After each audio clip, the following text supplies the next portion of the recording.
बिस्मिल्लाहिर्रहमानिर्रहीम। अस्सलाम वालेकुम। Welcome to my YouTube channel. मुझे उम्मीद है कि आप सब खैरियत से होंगे। आज की वीडियो बहुत यूनिक होने वाली है। गर्मियों की क्रॉप्स ख़त्म हो गई है, अब अपने सर्दियों की क्रॉप्स लगानी है और मेरी वीडियो भी आज इसी के बारे में है। आज हम लगाएंगे शलजम यानी कि टर्निप को।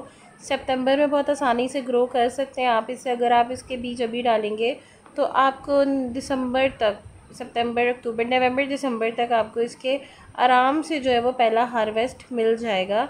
सो आए हम मिलके अब टर्निप लगाते हैं। सबसे पहली चीज़ जो आपने करनी है वो आपने इसकी मिट्टी देखनी है। ये देखें, इसकी जो सॉइल है वो कितनी ज़्यादा नरम है और वेल ड्रेन्ड सॉइल रखनी है। एक बात का और आपने ख्याल रखना है कि आपने जब मिट्टी बनानी है तो उसमें पहले से बहुत ज़्यादा गोबर शामिल नहीं करना है। इसलिए शामिल नहीं करना है क्योंकि ये जो क्रॉप है ये ज़मीन के अंदर लगती है। इसके बीज हम लगाएंगे और ये जो प्लांट है ना, ये ज़मीन के, मतलब इसका जो फ्रूट है वो ज़मीन के अंदर निकलता है। तो अगर आप पहले से ही बहुत ज़्यादा खाद डाल देंगे तो क्या होगा कि जितने भी माइक्रो न्यूट्रिएंट्स होते हैं या माइक्रो ऑर्गेनिज़म्स होते हैं वो एक्टिव हो जाएंगे और वो जो फ्रूट बनने वाला होगा ना वो उस पर अटैक कर देंगे। तो आपने सबसे पहले तो बीज लगाना है। बीज जब जर्मिनेट हो जाएगा उसके एक हफ़्ते बाद आपने इसमें खाद देना शुरू करनी है, ठीक है। एक तो चीज़। दूसरी, इसको जो है बहुत ज़्यादा कॉम्पैक्ट सॉइल पसंद नहीं है क्योंकि ये ज़मीन के अंदर ग्रो करेगा। तो इसकी मिट्टी हमने इस तरीके से बहुत नरम बनानी है। आप ये मिट्टी देख रहे हैं, ये बहुत ज़्यादा वेल ड्रेन्ड है। मैंने इसमें रेत मिलाई है, मैंने इसमें कोकोपीट भी नहीं मिलाई है क्योंकि कोकोपीट क्या करता है कि वो होल्ड करके रख लेता है पानी को। तो मैं कोई भी रिस्क नहीं ले सकती थी, इसलिए मैंने इसमें रेत बनाई थी ताकि अच्छा सा ड्रेनेज बन जाए मेरे जो टर्निप की मिट्टी है उसमें। इस तरीके से जितने भी ये लम्स है ना, मैं इनको ख़त्म कर दूँगी। और मेरी मिट्टी का टेक्सचर देखें, बहुत ज़्यादा सॉफ्ट है, बहुत अच्छी मिट्टी बनाई है। इसके बाद जो है वो इसमें से कोई भी रॉक वगैरह, पत्थर वगैरह, उसको हम इस तरीके से निकाल देंगे।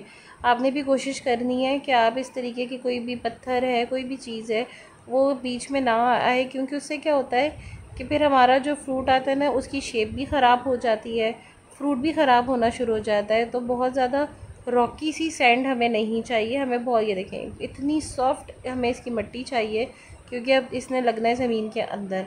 पहली जो हम गर्मियों की मिट्टी बनाते हैं गर्मियों के पौधे के लिए, उसकी रिक्वायरमेंट्स थोड़ी डिफरेंट होती हैं क्योंकि वो गर्मियों की सब्ज़ी होती है।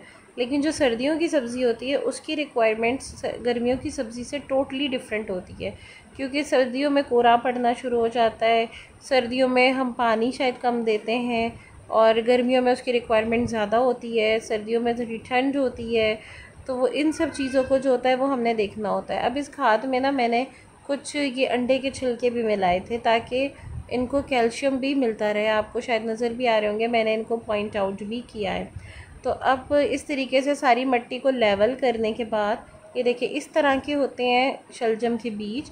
ये कुछ सरसों के जैसे ही लगते हैं लेकिन ये सरसों नहीं है, ये शलजम के बीज है। अब मैं क्या करूँगी कि मैं इसको इस बास्केट में लगा रही हूँ। तो इन शलजम के बीज को मैं थोड़े थोड़े स्पेस से लगाऊंगी। इस तरीके से मैंने होल्स बना लिए हैं।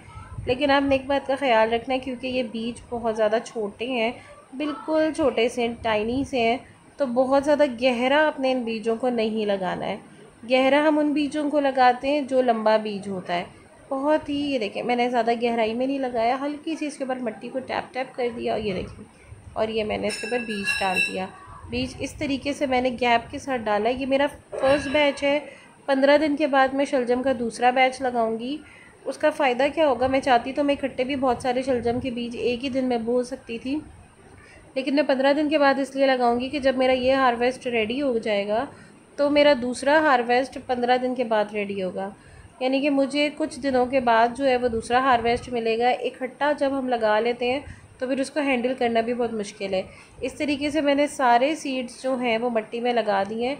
आपने सीड्स को स्प्रिंकल नहीं करना है क्योंकि आगे जब बारिशें होंगी तो क्या होगा कि इसमें से जर्मिनेशन हो जाएगी, फिर हमें थिनिंग करनी पड़ती है।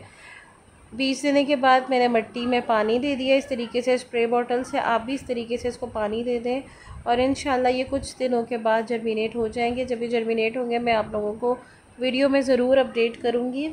बहुत ही डिटेल में मैंने आपको शलजम के बीज लगाना सिखाए और इस तरीके से अब हम लोग 1 बाय 1 सारी सब्जियों के बीज लगाएंगे। मैं सब पे ही डिटेल वीडियो बनाऊँगी। मेरे चैनल को सब्सक्राइब करेगा, वीडियो को लाइक करेगा।